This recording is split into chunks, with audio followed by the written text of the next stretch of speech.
నమస్తే INB news కి స్వాగతం. ముందుగా హెడ్లైన్స్.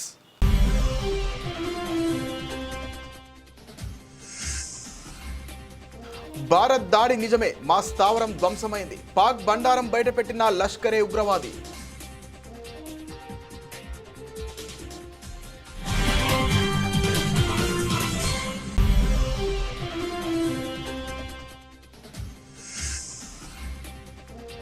ఓటర్ల జాబితాపై రాహుల్ గాంధీ ఆరోపణలను ఖండించిన ఎన్నికల సంఘం. ఆన్లైన్లో ఓటు తొలగించడం అసాధ్యమని స్పష్టీకరణ.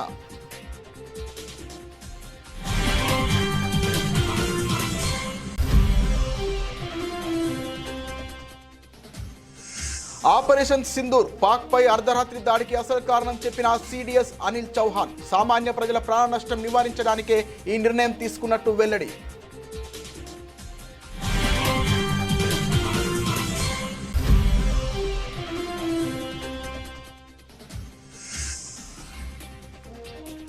రేవంత్ రెడ్డితో బ్రిటన్ హై కమిషనర్ భేటీ. తెలంగాణ విద్యార్థులకు యూకే స్కాలర్షిప్స్ కు అంగీకారం.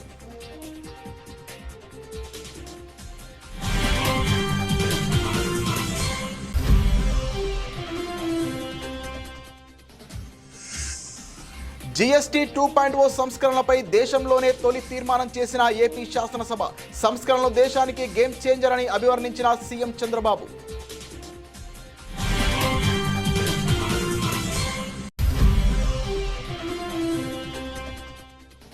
35,000 కోట్ల ఖర్చు, 4.47 లక్షల ఎకరాలకు సాగునీరు. కాంగ్రెస్ ప్రభుత్వ ఇంజనీరింగ్ నైపుణ్యానికి మరో నిదర్శనమంటూ మాజీ మంత్రి హరీష్ రావు ఎద్దేవా.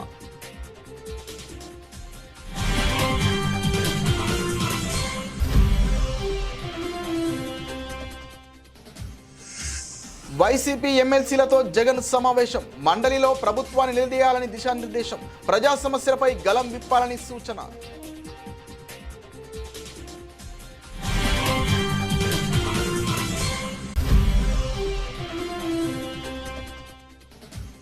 తెలంగాణ భవన్లో ఎర్రగడ్డ డివిజన్లోని స్థాయి బూత్ కమిటీలతో కేటీఆర్ సమావేశం. జూబ్లీహిల్స్ ఉప ఎన్నికల్లో అనుసరించాల్సిన వ్యూహంపై దిశానిర్దేశం.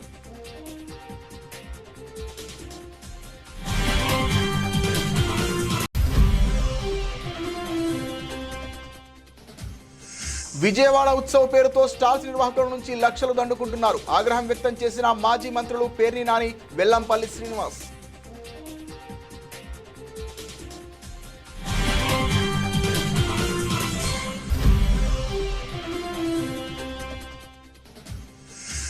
శంషాబాద్ విమానాశ్రయంలో 3.36 కోట్ల బంగారం పట్టివేత. 3.38 కిలోల బంగారాన్ని పట్టుకున్న డిఆర్ఐ అధికారులు.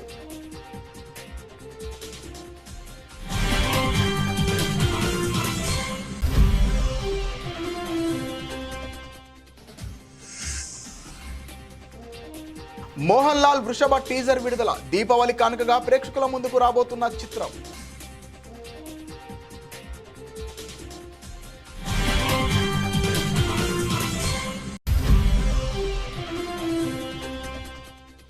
ప్రపంచ రెజ్లింగ్ ఛాంపియన్షిప్ లో కాంస్య పథకంతో మెరిసిన భారత యువ రెజ్లర్. 9-1తో ఎమ్మా జోన్నా డేనిన్ మాల్మగ్రేన్ పై అద్భుత విజయం సాధించిన అంతిమ్ పంగల్.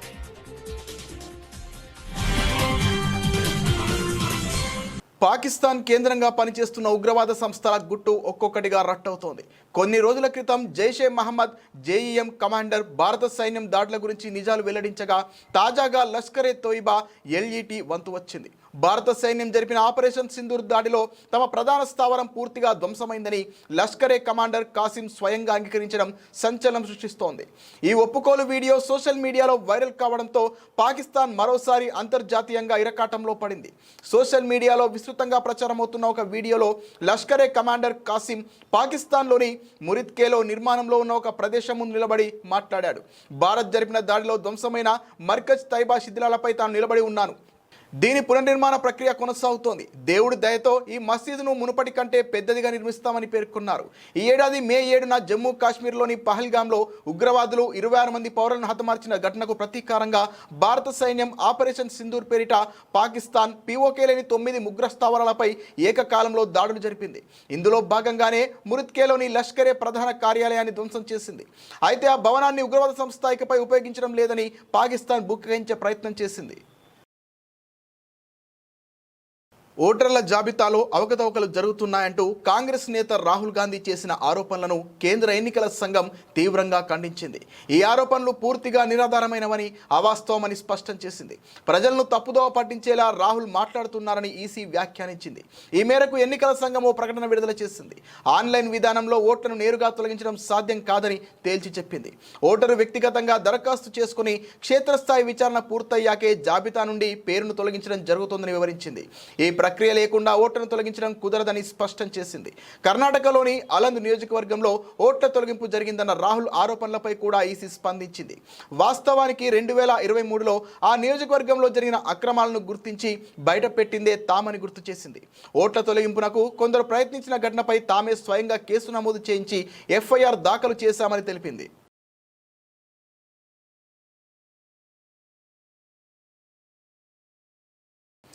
పాకిస్తాన్పై భారత సైన్యం చేపట్టిన ఆపరేషన్ సింధూర్లో తొలి దాడిని అర్ధరాత్రి సమయంలో నిర్వహించడానికి గల కారణాన్ని సిడిఎస్ జనరల్ అనిల్ చౌహాన్ వెల్లడించారు.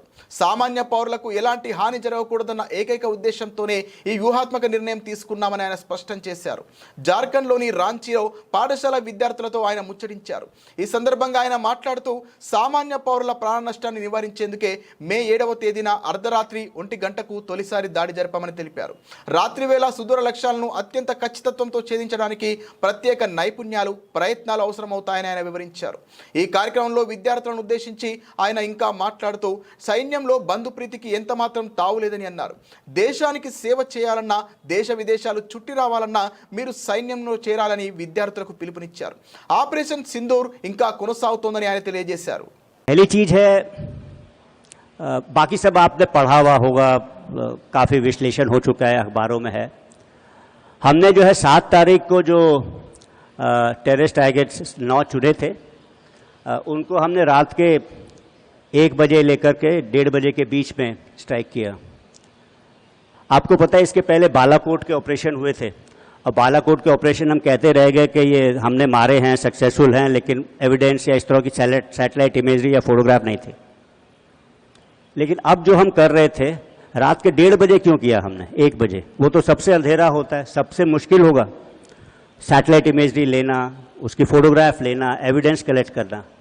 फिर भी हमने रात के 1 या 1:30 बजे किया. ऐसा क्यों था?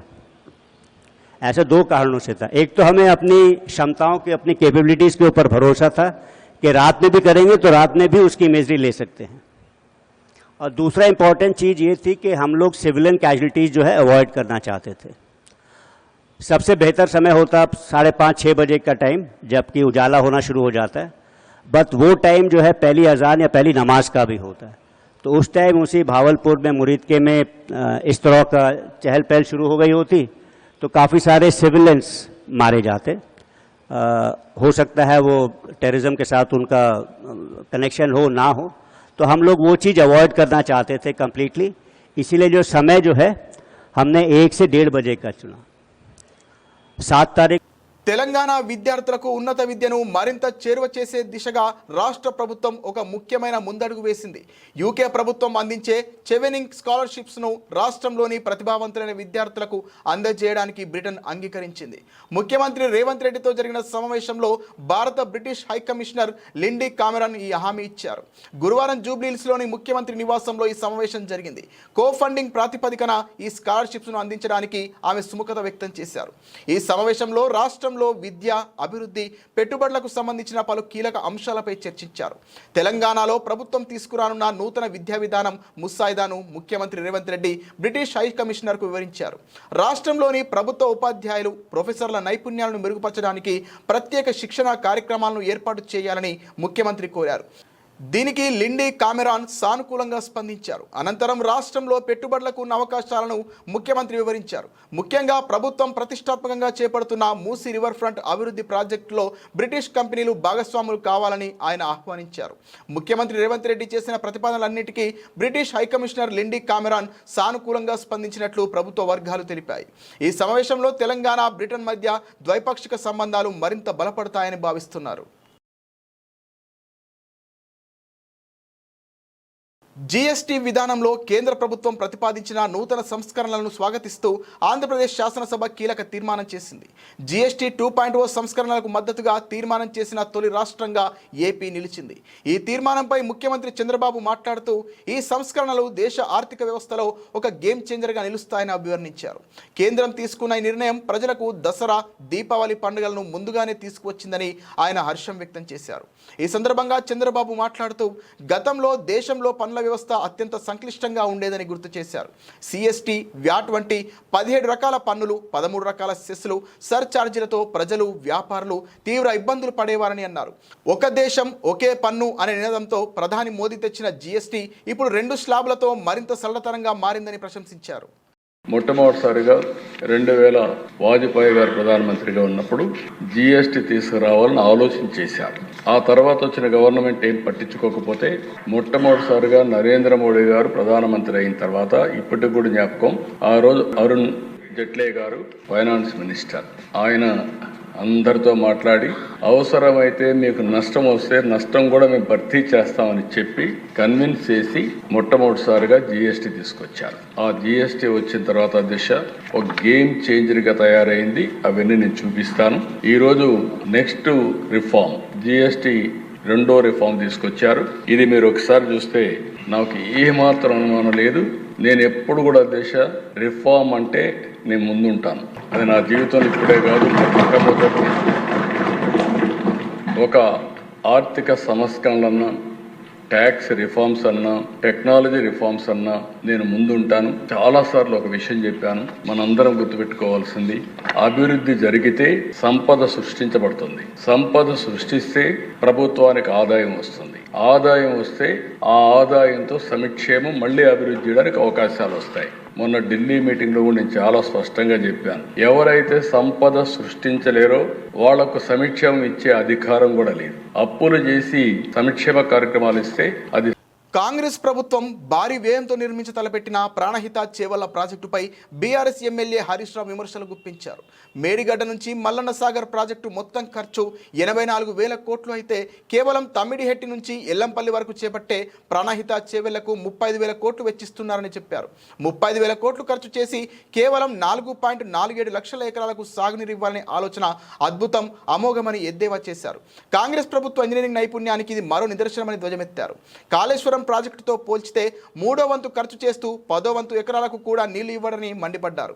మేడిగడ్డ టు మల్లన్న సాగర్ మొత్తం ప్రాజెక్టు ఖర్చు 84,000 కోట్లయితే జస్ట్ తమ్మిడిహెట్టి టు ఎల్లంపల్లికి 35,000 కోట్లు. కాళేశ్వరం పథకంతో 37 లక్షల ఎకరాల ఆయకట్టుకు నీళ్లు ఇవ్వాలనేది లక్ష్యమైతే ప్రాణహిత చేవల్ల ప్రాజెక్టుతో కేవలం 4.47 లక్షల ఎకరాలకే సాగునీరు. కాళేశ్వరంలో నీటి వినియోగం 240 టీఎంసీలు అయితే ప్రాణహిత చేవెళ్లలో 80 టీఎంసీలు మాత్రమే. కాళేశ్వరం ప్రాజెక్టుతో పోల్చితే 3వ వంతు ఖర్చు చేస్తూ 10వ వంతు ఎకరకు కూడా నీళ్లు ఇవ్వరు.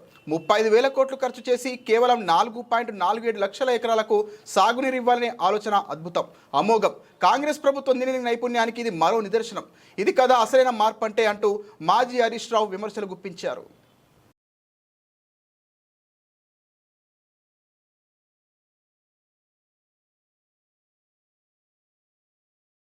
శాసన మండలిలో పార్టీకి ఉన్న సంఖ్యాబలాన్ని ప్రజా సమస్యలపై ప్రభుత్వాన్ని నిలదీసేందుకు వినియోగించుకోవాలని వైసీపీ అధినేత జగన్ పార్టీ ఎమ్మెల్సీలకు పిలుపునిచ్చారు. మండలిని వేదికగా చేసుకుని ప్రభుత్వ వైఫల్యాలను ఎండగట్టాలని సూచించారు. తాడేపల్లిలోని వైసీపీ కేంద్ర కార్యాలయంలో ఎమ్మెల్సీలతో జగన్ అధ్యక్షతన లెజిస్లేచర్ పార్టీ సమావేశం జరిగింది. ఈ సందర్భంగా మండలిలో అనుసరించాల్సిన వ్యూహాలపై ఎమ్మెల్సీలకు జగన్ మార్గనిర్దేశం చేశారు. ప్రస్తుతం అసెంబ్లీలో బీజేపీ, జనసేన, టీడీపీ అధికార పక్షంలో ఉండగా ప్రతిపక్షంలో ఉన్న ఏకైక పార్టీ వైసీపీ మాత్రమేనని జగన్ పేర్కొన్నారు. వైసీపీ అధికారంలో ఉన్నప్పుడు చంద్రబాబుకు ప్రతిపక్ష హోదా కూడా దక్కకుండా చేయాలని చాలామంది సలహాలు ఇచ్చినా కొందరు టీడీపీ సభ్యులను పార్టీలోకి లాక్కోవాలని చూసినా తాము అలా చేయలేదని జగన్ స్పష్టం చేశారు. ప్రస్తుత ప్రభుత్వం విద్య, వైద్యం, వ్యవసాయం వంటి కీలక రంగాలను పూర్తిగా విస్మరించిందని ఆరోపించారు. రాష్ట్రంలో ల్యాండ్ ఆర్డర్ కూడా దారుణంగా ఉందని అభిప్రాయపడ్డారు. శాసన మండలిలో వైసీపీకి బలం ఉందని, ఆ బలాన్ని ఉపయోగించుకొని ప్రజా సమస్యలపై గట్టిగా గలం విప్పాలని ఎమ్మెల్సీలకు ఆయన దిశానిర్దేశం చేశారు. జూబ్లీహిల్స్ అసెంబ్లీ స్థానాన్ని వరుసగా మరోసారి కైవసం చేసుకోవాలని బీఆర్ఎస్ అగ్రనాయకత్వం భావిస్తోంది. అందుకోసం ఆ పార్టీ అగ్రనేతలు వ్యూహాత్మకంగా అడుగులు వేస్తున్నారు. ఆ క్రమంలో ఆ పార్టీ కార్యనిర్వాహక అధ్యక్షుడు కేటీఆర్ నియోజకవర్గంలోని డివిజన్ స్థాయి నేతలతో వరుసగా భేటీలు నిర్వహిస్తున్నారు. అందులో భాగంగా శుక్రవారం తెలంగాణ భవన్లో ఎర్రగడ్డ డివిజన్ స్థాయి బూత్ కమిటీలతో ఆయన సమావేశం అయ్యారు. ఈ ఉప ఎన్నికల్లో అనుసరించాల్సిన వ్యూహంపై వారికి కేటీఆర్ దిశానిర్దేశం చేశారు. ఇప్పటికే వెంగళరావు నగర్, రహమత్ నగర్లోని పార్టీ కేడర్లతో కేటీఆర్ సమావేశమైన విషయం విదితమే. అలాగే సదరు నియోజకవర్గంలోని డివిజన్లకు ఇన్ఛార్జీలను ఇప్పటికే బీఆర్ఎస్ అగ్రనాయకత్వం నియమించిన విషయం తెలిసిందే. పేదవాళ్ళంటే సోయి లేకుండా వ్యవహారం చేస్తున్న ప్రభుత్వానికి ఖచ్చితంగా బుద్ధి చెప్పాలి. నేనేదో ఓట్ల కోసం మాట్లాడతలేదు. నేను ఒక మాట మాత్రం ఖచ్చితంగా మీకు చెప్తున్నా, యాద పెట్టుకోండి. ఈ హైడ్రాకు ఈ ప్రభుత్వానికి నీతి ఉంటే పెద్దవాడు పేదవాళ్ళు అనే తేడా లేకుండా పనిచేస్తామనే ఆలోచన కింద ఉంటే మరి ఒకటే తిరిగి పనిచేయాలి. అదే ముఖ్యమంత్రి గారి అన్ననేమో చెరువులో ఇల్లు కడితే ఆడికి హైడ్రా పోదు, బుల్డోజర్ పోదు. మంత్రులు చెరువులలో తాలాబుల ఇల్లు కడితే ఆడికి పోదు. మేము సాక్ష్యాలతో సహా ఇచ్చినాం, పేపర్లో పెట్టినాం, టీవీలో పెట్టినాం, బయట పెట్టినాం. ఇగో పట్నం మహేందర్ రెడ్డి ఇల్లు చూడు, పొంగులేటి శ్రీనివాస్ రెడ్డి ఇల్లు నీళ్ళల్లో ఉంది, వివేక్ డాక్టర్ వివేక్ మీ దగ్గరే తిరుగుతున్నాడు మంత్రి, ఆ ఇల్లు నీళ్ళలోనే ఉంది, కేవీపీ రామచంద్రరావు ఇల్లు FTL ఉంది. వాళ్ళకి ఉలగొట్టి ఇక్కడికి రా నువ్వు అంటే మాట లేదు. ముఖ్యమంత్రి సొంత ఇల్లు కొడంగల్ల, రేవంత్ రెడ్డి సొంత ఇల్లు కొడంగల్ల రెడ్డి కుంటలు ఉన్నది. రెడ్డి కుంట అంటే ఏంది? కుంట అంటే చెరువే కదా, చెర్లనే ఇల్లు కట్టిండి నేను కొడంగల్ల. ఇక్కడికి వచ్చేమో పెద్ద పెద్ద మాటలు చెప్తాడు. వాళ్ళ అన్న దుర్గం చెరువులో కట్టిండి ఇక్కడ ఇల్లు, తాలాబులు ఉంది అది కూడా. ఆ ఇల్లుకు ముట్టరు, హైడ్రా పోదు. కానీ ఈజీగా దొరికేటోళ్ళు ఎవరు? గరీబోళ్ళు. అడిగేటోడు లేడు, మిమ్మల్ని కాపాడేటోడు లేడు అన్నట్టు, మీకు ఆవాజ్ లేదన్నట్టు కొట్టేస్తాం. తోడు దెంగే కోన్ దేకితే క్యాకర్లేదు అన్నట్టుగా ఈరోజు వ్యవహారం ఉన్నది. దయచేసి నేను మిమ్మల్ని కోరుతున్నా, ఇవాళ ప్రభుత్వం కాంగ్రెస్ పార్టీ వాడు ఏమంటుండంటే మాకు ఓటేసి నీ ఏళ్ళతో నీ కంటినే పొడిపించే కుట్ర చేస్తున్నాడు. మీరిగిన ఓటేస్తే కాంగ్రెస్ పార్టీకి పొరపాటున వాళ్ళు బెదిరిస్తేనో భయపడితేనో ఇది బంద్ అవుతుంది అది బంద్ అవుతుంది అని బెదిరితే మీ ఏళ్ళతో మీ కన్నే ఒడుచుకున్నట్టు అవుతుంది. మీ ఇల్లు కూలగొట్టుమని హైడ్రాకు మీరే లైసెన్స్ ఇచ్చినట్టు అవుతుంది. యాది పెట్టుకోండి ఈ మాట. ఒకవేళ మీకు గనక రేపటి రోజున మళ్ళా కేసీఆర్ రావాలి అంటే సురుకు పెట్టుడు కాంగ్రెస్ పార్టీకి ఇప్పటి నుంచే మొదలు పెట్టాలి. జూబ్లీహిల్స్ నుంచే మన జయత్రయాత్ర మొదలు కావాలి. జూబ్లీహిల్స్ నుంచే మన జయత్రయాత్ర మొదలు కావాలి.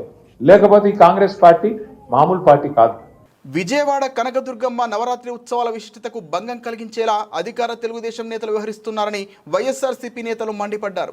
విజయవాడలో ఏర్పాటు చేసిన మీడియా సమావేశంలో మాజీ మంత్రులు పేర్ని వెంకటరామయ్య అలియాస్ నాని, వెల్లంపల్లి శ్రీనివాస్, ఎన్టీఆర్ జిల్లా పార్టీ అధ్యక్షులు దేవినేని అవినాష్, మాజీ ఎమ్మెల్యే మల్లాది విష్ణులు మాట్లాడుతూ నవరాత్రి అమ్మవారి ఉత్సవాల ఆధ్యాత్మిక వాతావరణాన్ని కలుషితం చేసేలా తెలుగుదేశం ఎంపీ కేశినేని చిన్ని ఆధ్వర్యంలో విజయవాడ ఉత్సవ పేరుతో కమర్షియల్ కార్యక్రమాలను పెద్ద ఎత్తున ఏర్పాటు చేయాలనుకునే ఆలోచనలను తక్షణం విరమించుకోవాలని డిమాండ్ చేశారు.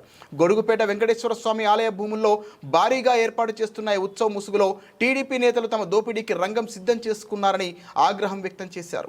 దసరా పేరు చెబితే గుర్తుకు వచ్చే అమ్మవారి ఉత్సవాలకు పోటీగా అన్ని హంగులతో వినోదం, ఆహ్లాదం అంటూ ఏర్పాటు చేస్తున్న ఈ ఉత్సవం వెనుక కోట్లాది రూపాయల అవినీతి దాగి ఉందని ధ్వజమెత్తారు. మీరు ఈ విజయవాడ నగరాన్ని అభివృద్ధి చేయకపోయినా పర్లేదు, కానీ ఈ విజయవాడ నగర ఖ్యాతిని తగ్గించే విధంగా మీరు పనిచేస్తున్నారు. మొన్న మా కాన్స్టిట్యున్సీలో నాకు తెలిసి ఆ 7 ఎమ్మెల్యేను ఒక ఎమ్మెల్యే మాట్లాడాడు. పశ్చిమ నియోజకవర్గంలో చందాలు ఉత్సవాలు పేరుతో డబ్బులు వసూలు చేస్తే మర్యాదగా ఉండదని చెప్పని. నాకు తెలిసి ఇవన్నీ కూడా మరి కేసీఆర్ చిన్నిగా సమాధానం చెప్పాలి. దీనికి వాళ్ళ సభ్యుల్లో 7 సభ్యులు ఒక సభ్యుడే ఆయన కూడా పశ్చిమ నియోజకవర్గం సంబంధించి వసూలు చేయొద్దని. ఎందుకంటే అంత దారుణంగా వ్యాపారస్తుల్ని వేధించుకుంటూ ఉత్సవాల పేరుతో ఒక పక్కేమో వినాయక చవితి ఉత్సవాలని చెప్పని లక్షలు వసూలు చేయడం, వనభోజనాలు చెప్పి డబ్బులు వసూలు చేయడం, వీళ్ళకి బినామీలుగా కేసీఆర్ చిన్నికి బినామీలుగా కొంతమంది తెలుగుదేశం నాయకులు పెట్టుకుని చోటా నాయకులు పెట్టుకుని ప్రతి షాప్ కి వెళ్లి డబ్బులు వసూలు చేస్తున్నారు. మీరు రియల్ ఎస్టేట్ వ్యాపారం లాగా 10x10 సైజ్ ఇస్తే కనుక 3,50,000 అని చెప్పని ఏంటండి రేట్లు ఏంటండి? మీరు 40 ఎకరాలకి 45 లక్షలు ఇచ్చేసి మేము బాగా ఇచ్చేసామని చెప్పుకున్నారు కదా. 10x10 సైజ్ వచ్చి 3.5 లక్షలు ఏంటండి 56 రోజులకి? ఎన్ని కోట్లు సంపాదిస్తున్నారు ఈ డబ్బులతో? ఎన్ని కోట్లు? ఒక్కొక్క స్టాల్ కి 3 లక్షల రూపాయలు అంటే 10x10 సైజ్ అయితే కనుక వీళ్ళు చేసేది వ్యాపారం. అమ్మో ఇప్పటిదాకా మన అమ్మవారి నవరాత్రులు జరుగుతున్నటువంటి తరుణంలో దానికి ప్రత్యామ్నాయంగా మీరు విజయవాడ ఉత్సవం అని పెట్టకూడదు. అసలు మీరు అమ్మవారి ఉత్సవాలు నిర్వహణకేమో మీరు శ్రద్ధ తీసుకోరు, బాధ్యత తీసుకోరు. ఆ ఉత్సవాలప్పుడు ఎంత హడావుడిగా ఉంటుంది. రాష్ట్ర వ్యాప్తంగా ఉమ్మడి రాష్ట్రంలో కానీ పక్క రాష్ట్రాల నుంచి కానీ పోలీస్ కానీ రెవెన్యూ కానీ మున్సిపల్ కానీ హెల్త్ కానీ అన్ని ప్రభుత్వ శాఖలు కూడా ఆ ఉత్సవాలని విజయవంతం చేయాలి అని చెప్పనే ఒక ఆలోచనలో ఉంటే ఒక ప్యారలల్ గా విజయవాడ ఉత్సవం అని చెప్పి ఆ విజయవాడ చరిత్ర అసలు మీకు తెలుసా? విజయవాడ చరిత్ర తెలియకుండా మీ ఇష్టానుసారంగా 100 మంది దగ్గర 10 లక్షల చొప్పున మీరు వసూలు చేశారనంటే వైబ్రెంట్ విజయవాడ అని చెప్పని అసలు రాష్ట్రంలో పరిస్థితి ఏంటి? వ్యాపారస్తులు ఏ విధంగా ఉన్నారు? వ్యాపారాలు లేక అల్లాడిపోతున్నటువంటి తరుణంలో ఆర్థిక మాంద్యం ఏర్పడి గగ్గోలు పెడుతున్నటువంటి తరుణంలో విజయవాడ నగరంలో ఈ చందాలు వసూలు చేసేటటువంటి కార్యక్రమం ఏంటి? శివనాథ్ అలియాస్ చిన్ని గారు ఆయన ఎంత అత్యుత్తమం అంటే ప్రజాసేవ పట్టదు, బెజవాడ పార్లమెంట్ ప్రజలు పట్టరు. ఆయన అంతా బిజీ నోట్లు లెక్కెట్టుకోవటం, సాయంత్రానికి ఎంత వచ్చింది రాత్రికి క్లోజింగ్ బ్యాలెన్స్ చూసుకోవటం, వాటిని ఏ పూటకు ఆ పూట లేదా వారానికి ఒకసారి హైదరాబాద్ తరలించడం. నా గురించి నేదేదో దేవుడు ఆస్తి మా ఊళ్ళో ఎవడో చెప్పాడు, అది పుచ్చుకుని నేను ఏలాడతాడు. ఇక్కడ కుక్కతోక పట్టుకుని కృష్ణానది ఇటు నుంచి అటు సీతానగరం వరకు ఏదటం సాధ్యం కాదని అతనికి మెల్లగా అర్థం అవుద్ది. 135 మంది 2 లక్షల చొప్పున ఆక్షన్ జరిగితే దాంట్లో నేనెట్టా కొట్టేశానో మరి మీరు ఈ కృష్ణానది ఈ ఒడ్డు నుంచి ఆ ఒడ్డుకి లేదా ఇక్కడి నుంచి అక్కడికి ఈద్దాం అనుకున్నటువంటి ఆ సమాచారం ఇచ్చిన గోదావరి మీరు పట్టుకున్న ఆ తోక ఎవరిదో వాళ్ళు చెప్పాలి, అది పుచ్చుకుని బయలుదేరిన మీరు చెప్పాలి. ఈ 135లో సరే వీళ్ళందరూ నేను వదిలిచ్చావంటే ఈ 135 మందిలో దాదాపుగా 50% మంది టీడీపీ వాళ్ళు. ఇందులో 30వ పేరు 2 లక్షల రూపాయలు కట్టినటువంటి 30వ పేరు కొల్లు రవీంద్ర గారికి గుండికాయ, ఇంకేదో కాయో రోజు ఆయనతోనే ఉంటాడు, పల్లపాటి సుబ్రహ్మణ్యం గారు. ఈ గుండికాయ కూడా నేను కొనేశానా, నాకు అమ్ముడయ్యాడా? ఇప్పుడు ఒక తోక పట్టుకుని మీరు బయలుదేరారు కదా. ఏదైతే గొల్లపూడిలోని వెంకటేశ్వర స్వామికి సంబంధించిన స్థలంలో నాకు అసలు సంబంధమే లేదు, నేను అసలు కబ్జానే చేయాలనుకోలేదు, నేను కేవలం సభ్యుని మాత్రమే అని చెప్పని నిన్న ఆయన మాట్లాడటం జరిగింది. కానీ ఏదైతే సొసైటీ ఫర్ వైబ్రెంట్ విజయవాడ పేరుతో మీరు రిజిస్ట్రేషన్ చేయించారు, దాంట్లో నువ్వు ప్రెసిడెంట్వా మెంబర్వా? ఫస్ట్ పేరు నీదే, కేశినేని శివనాథ్ ప్రెసిడెంట్, అదేవిధంగా సెక్రటరీ వచ్చేసి బోసిరికి పట్టాది. తర్వాత ఎవరైతే రియల్ ఎస్టేట్ చంద్రబాబు గారు రాగానే నా ఆస్తి 100 కోట్లు అయిపోయిందని చెప్పారు కదా ఒక ఆయన, ఎస్ఎల్వి రాజు ఆయన, తర్వాత ప్రవీణ్ కుమార్ జైను, రాధిక, శ్రీనివాస్ దండమూరి, బాయన వెంకట్రావు అని చెప్పని కొంతమందితో ఫామ్ చేసి నువ్వు ప్రెసిడెంట్ గా ఉండి ఆ స్థలాన్ని కానివ్వండి లేకపోతే ఉత్సవాల పేరుతో డబ్బులు దోచుకోవాలని చెప్పని మీరు ప్లాన్ చేయలేదా? మీకు ఆ స్థలం కబ్జా చేయాలని చెప్పిన ఆలోచన కనుక లేకపోతే అసలు ముందే మట్టి ఎందుకు తోలేరు? మీకు ఆ తోలిన మట్టి ఎవరిచ్చారు, ఎక్కడి నుంచి వచ్చారు? రైతులతో దొంగ ఫోర్జరీ సంతకం పెట్టించామని చెప్పండి, ఎవరు పెట్టించారు? ఈరోజు మీరు చేసే కబ్జాలు చూడలేక, మీరు చేసే పనులు చూడలేక ఎవరైతే ఆర్ఎస్ఎస్ హైదరాబాద్లోని శంషాబాద్ విమానాశ్రయంలో భారీగా బంగారం పట్టుబడింది. Directorate of revenue intelligence DRI అధికారులు విమానాశ్రయంలో 3.38 కిలోల బంగారాన్ని స్వాధీనం చేసుకున్నారు. ఐరన్ బాక్స్ లో బంగారాన్ని దాచి తరలిస్తున్న 3 ప్రయాణికులను అదుపులోకి తీసుకున్నారు. స్వాధీనం చేసుకున్న బంగారం విలువ సుమారు 3.36 కోట్లు ఉంటుందని అధికారులు అంచనా వేస్తున్నారు. ఈ బంగారాన్ని దుబాయ్ నుంచి తీసుకొచ్చినట్లు అనుమానిస్తున్నారు. బంగారం తరలింపుకు సంబంధించి సరైన ధృవపత్రాలు లేవని అధికారులు స్పష్టం చేశారు.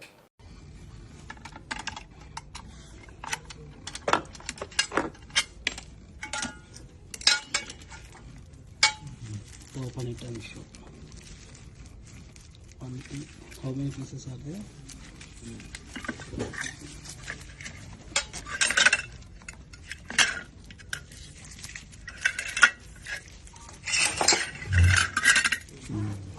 There are 1, 2, 3, 6, 7, 8, 9, 10, 12. Malayalam super star Mohan Lal ప్రధాన పాత్రలో నటిస్తున్న భారీ బడ్జెట్ పాన్ ఇండియా చిత్రం వృషభ. ఈ సినిమాకు నందకిషోర్ దర్శకత్వం వహిస్తుండగా connect media, Balaji telefilms, Abhishek S Vyas studios, Aashirvad cinemas సమర్పిస్తున్నాయి. Shobha Kapoor, Ekta R Kapoor, CK Padmakumar, Varun Mathur, Saurabh Mishra, Abhishek S Vyas, Pravir Singh, Vishal Gurnani, Jahi Parekh Mehta సంయుక్తంగా నిర్వహిస్తున్నారు. పాన్ ఇండియాగా రాబోతున్న ఈ చిత్రం దీపావళి కానుకగా ప్రేక్షకుల ముందుకు రాబోతోంది. ఈ సందర్భంగా మూవీ నుంచి టీజర్ను విడుదల చేశారు మేకర్స్. ఈ మూవీ టీజర్ చూస్తుంటే మోహన్ లాల్ ఇందులో యోధుడి పాత్రలో కనిపించనున్నారు. యాక్షన్ ప్యాక్డ్గా ఉన్న ఈ ట్రైలర్ ప్రస్తుతం ఆకట్టుకుంటోంది. కథలో బలమైన భావోద్వేగాలు, ప్రతీకార నేపథ్యం, స్వేచ్ఛ కోసం ఓ వ్యక్తి చేసే పోరాటం ప్రధాన అంశాలుగా ఉంటాయని, ప్రేక్షకులకు గొప్ప సినిమాటిక్ అనుభూతినిస్తుందని నిర్మాత ఏక్తా కపూర్ తెలిపారు. తండ్రి కొడుకుల చుట్టూ తిరిగే బలమైన కథ ఇదని దర్శకుడు నందకిషోర్ తెలిపారు. మలయాళంతో పాటు తెలుగులో ఏకకాలంలో చిత్రీకరణ జరిపామని మేకర్స్ చెప్పారు. ఈ కథలో పునర్జన్మల అంశం కీలకంగా ఉంటుందని చెబుతున్నారు. ప్రతిష్టాత్మక ప్రపంచ రెజ్లింగ్ ఛాంపియన్షిప్లో భారత యువ రెజ్లర్ అంతిమ్ పంగల్ కాంస్య పథకంతో మెరిసింది. మహిళల 53 కిలోల కాంస్య పథక పోరులో అంతిమ్ 9-1తో ఎమ్మా జొన్నా డేనిస్ మల్మగ్రేన్పై అద్భుత విజయం సాధించింది. మెగా టోర్నీలో ఇక భారత్కు రిక్తహస్తాలే అనుకుంటున్న తరుణంలో తాను ఉన్నానంటూ అంతిమ్ కాంస్యంతో సత్తా చాటింది. 2 ఏళ్ల క్రితం ప్రపంచ ఛాంపియన్షిప్లో కాంస్యం గెలిచిన అంతిమ్కు ఇది 2వ పథకం కావడం విశేషం. తనదేన దూకుడు కనబరిచిన ఈ 21 ఏళ్ల యువ రెజ్లర్ అండర్-23 వరల్డ్ ఛాంపియన్ ఎమ్మాపై పూర్తి ఆధిపత్యం ప్రదర్శించింది. బులెటిన్ ముగించే ముందు హెడ్లైన్స్ మరోసారి.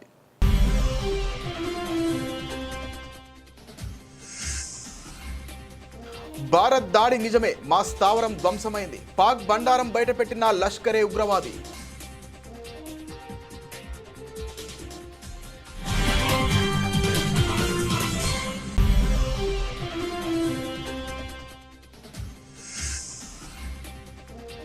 ఓటర్ల జాబితాపై రాహుల్ గాంధీ ఆరోపణలను ఖండించిన ఎన్నికల సంఘం. ఆన్లైన్లో ఓటు తొలగించడం అసాధ్యమని స్పష్టీకరణ.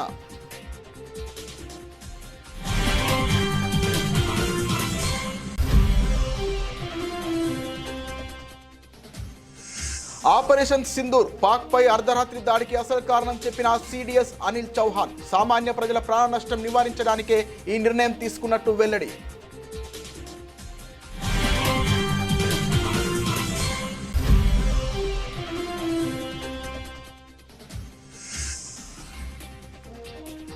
రేవంత్ రెడ్డితో బ్రిటన్ హై కమిషనర్ భేటీ. తెలంగాణ విద్యార్థులకు యూకే స్కాలర్షిప్స్ కు అంగీకారం.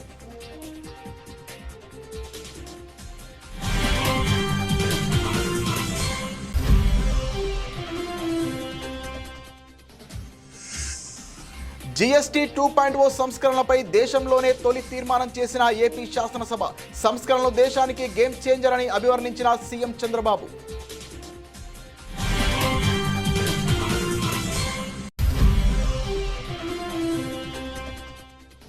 35,000 కోట్ల ఖర్చు, 4.47 లక్షల ఎకరాలకు సాగునీరు. కాంగ్రెస్ ప్రభుత్వ ఇంజనీరింగ్ నైపుణ్యానికి మరో నిదర్శనమంటూ మాజీ మంత్రి హరీష్ రావు ఎద్దేవా.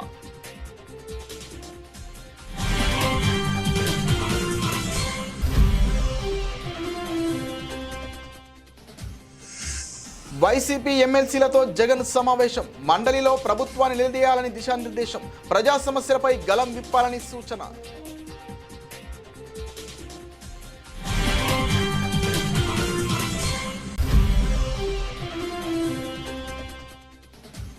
తెలంగాణ భవన్లో ఎర్రగడ్డ డివిజన్లోని స్థాయి బూత్ కమిటీలతో కేటీఆర్ సమావేశం. జూబ్లీహిల్స్ ఉప ఎన్నికల్లో అనుసరించాల్సిన వ్యూహంపై దిశానిర్దేశం.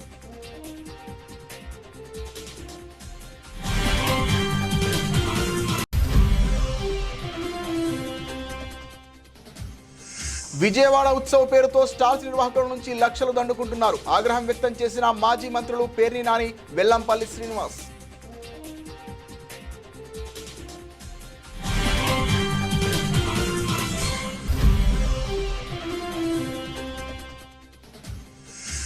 శంషాబాద్ విమానాశ్రయంలో 3.36 కోట్ల బంగారం పట్టివేత. 3.38 కిలోల బంగారాన్ని పట్టుకున్న డిఆర్ఐ అధికారులు.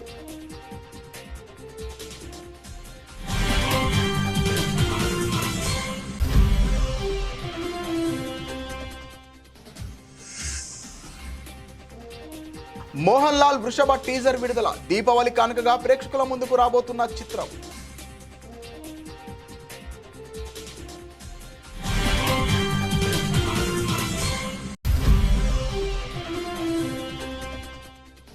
ప్రపంచ రెజ్లింగ్ ఛాంపియన్షిప్ లో కాంస్య పథకంతో మెరిసిన భారత యువ రెజ్లర్. 9-1తో ఎమ్మా జొన్నా డేనిన్ మల్మగ్రేన్ పై అద్భుత విజయం సాధించిన అంతిమ్ పంగల్.